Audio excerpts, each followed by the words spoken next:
quien ve el sector educativo desde una trinchera de investigación, de análisis distinta a la nuestra, a quien ve la educación como toda una oportunidad de transformar a nuestra patria, como toda una oportunidad de cambiar nuestro mundo, y por esta razón hemos sido muy insistentes en pedir a la doctora Silvia Schmelkes que esta mañana esté en la secundaria número 3 y con nosotros como representantes de los maestros del gremio educativo, quienes tenemos mucha hambre de aprender, de seguir aprendiendo, de seguirnos formando, de seguir creciendo, pues estamos conscientes de que la tarea educativa es toda una experiencia, es una ambiciosa experiencia, pero sobre todo es un gran reto.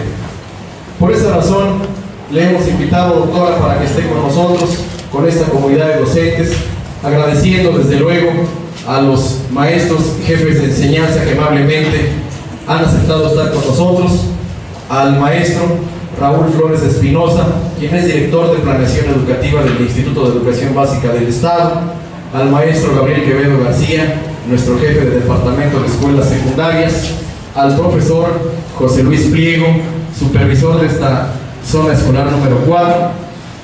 Decirles a ustedes que la doctora Silvia Schmelkes no requiere una presentación más amplia, pues como hoy por la mañana lo pudimos comentar, para cualquier maestro, Silvia Schmelkes es un referente obligado. Para nosotros, por el paso de las escuelas normales superiores, de las maestrías en educación, no se puede hacer un trabajo que tenga que ver con educación en el que no citemos la obra bibliográfica, las aportaciones a distintos medios impresos que la maestra ha venido haciendo a lo largo de su experiencia como investigadora, como docente, como responsable de proyectos a nivel universitario. Por esta razón creo que no hace falta mucho mayor presentación. Decirles que le hemos pedido a la doctora Schmelkes nos ayude compartiendo de sus experiencias un poco de este nuevo enfoque que la currícula de educación secundaria nos plantea. La educación por competencias, las habilidades, que son temas muy en boga, que están en nuestros labios constantemente, pero que requiere de un aprendizaje más profundo, de una investigación más amplia para convertirlo en viable en los salones de clases. Con mucho cariño le damos la bienvenida a esta su casa, en el corazón de Cibac, y a todos ustedes una vez más, muchas gracias. Bienvenidos. Doctora, en uso de la palabra.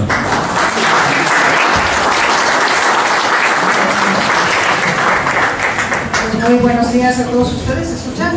Sí.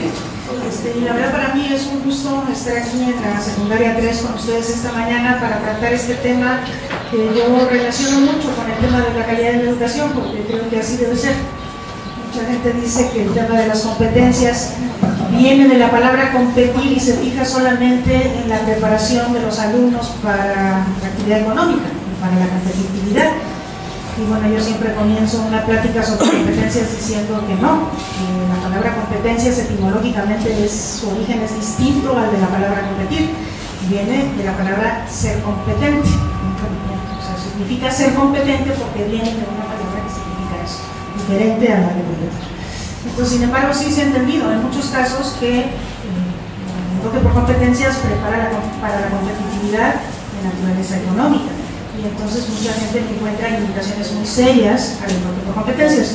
Yo voy a tratar de dar una visión un poco distinta, mucho más vinculada con una visión humanista del concepto de competencias y por lo mismo con una visión pues más cercana a lo que yo entiendo por calidad educativa. Y quisiera antes que eso pues enfocar un poco este asunto de las competencias dentro de la nueva reforma educativa, que es una reforma que lo que persigue es la articulación de la educación básica, como ustedes bien saben. La reforma integral de la educación básica, la famosa RIEB, que comenzó con la reforma de la secundaria y del preescolar, bueno, de hecho comenzó con la reforma del preescolar, con el PEP 2004, inmediatamente después, un año después, con la reforma curricular de la educación secundaria, con la que al principio fue la RIES y después acabó siendo la RES, se acabó, ¿te acuerdas? Y ahora con la RIEB, que es la reforma ahora sí integral de la educación básica, que lo que persigue, según los documentos, pues es la articulación de los 3 niveles de educación básica y las competencias ahí juegan un papel fundamental porque son las competencias como el eje articulador de los 3 niveles de educación básica. Entonces voy a enmarcar un poco esta discusión dentro de esta visión de la política educativa actual que prevé pues esta necesidad de articular la educación básica. Bueno, y comenzando por decir que, como ustedes bien saben, los 3 niveles que ahora conforman la educación básica en el país, que son el preescolar, la primaria y la secundaria, pues cada uno tiene historias completamente diferentes, ¿no? Empezaron en un momento histórico distinto, primero fue la primaria y después la secundaria y hasta el final fue el preescolar, y bueno, como tienen un proceso histórico distinto cada uno de estos niveles, pues la educación básica nace y crece desarticulada. La articulación es algo que se plantea ahora, pero la verdad es que como nació y como creció nuestro sistema educativo respecto de estos 3 niveles, pues hay una desarticulación muy fuerte. Bueno, como ustedes saben, la primaria está con nosotros desde la colonia, primero elemental o fundamental, ¿no? Después la primaria completa, o a veces coexistiendo la elemental y la completa en periodos históricos determinados. Este nivel educativo, como ustedes saben, se expande de manera muy acelerada en nuestro país a partir de los años 60, la primaria.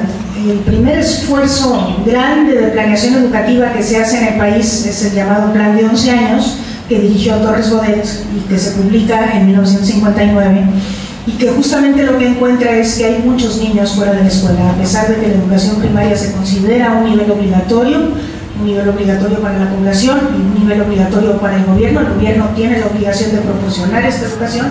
A pesar de eso, en el año de 1959, la cantidad de niños que estaban fuera de la primaria teniendo la edad para cursarla era sumamente grande. Y entonces, a partir de ese esfuerzo de diagnóstico y después de planeación, se inicia el gran crecimiento de la educación primaria en nuestro país. Fue, ustedes sabrán o recordarán o tendrán referencia, cuando se reduce el horario escolar, ¿no? Antes todas las escuelas primarias eran de jornada completa, se iban en la mañana, los niños regresaban a su casa a comer y regresaban por la tarde. Y había educación artística, y había educación física, y había una serie de actividades adicionales al currículum estrictamente académico de la educación primaria. Pero cuando se decide expandir la educación primaria, pues no alcanzaban los planteles para poder atender a todos los niños que por primera vez iban a ingresar a la primaria. Entonces se decide recortar el horario escolar para dar lugar en ese momento a 3 turnos. Y entonces, bueno, pues el horario escolar sufre un recorte muy importante, que es el que nos queda hasta la fecha. En este momento la primaria dura 4 horas y media durante el día, porque le daba tiempo a 3 turnos, después desapareció el turno nocturno, pero le daba tiempo a 3 turnos en cada uno de los planteles. Y bueno, ya para el año 2000 se puede decir que la educación primaria prácticamente se universaliza. Esto también es una cosa bastante controvertida, porque si uno considera lo que dicen las metas del milenio de Naciones Unidas, ¿no?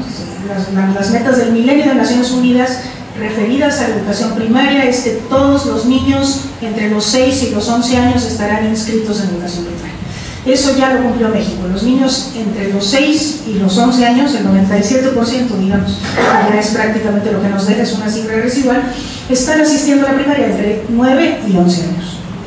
No así los niños mayores de 12. De hecho, la primaria todavía se define como atendiendo a una población potencial entre los 9 y los 14 años. Si nos vamos a ver los niños de 12 años que no han terminado la primaria y que ya no están en la escuela, y los de 13 y los de 14, entonces desgraciadamente nuestro porcentaje de atención se reduce muchísimo, se reduce por ahí del 89%. Entonces ese es un tema también controversial, pero cuando menos a nivel oficial y ante digamos, la vigilancia internacional de las Naciones Unidas, México ya cumplió con la universalización de la educación primaria, puesta la meta de esa manera. Todavía tenemos en México muchos alumnos de 12 años inscritos en grados inferiores al sexto, y también de 13 y también de 14. Entonces esos niños no van a terminar la primaria. Entonces no es cierto que nuestra universalización sea real. Pero de todas formas, respecto de los niños de 9 a 11 podemos decir que sí, efectivamente ya estamos prácticamente en cobertura universal.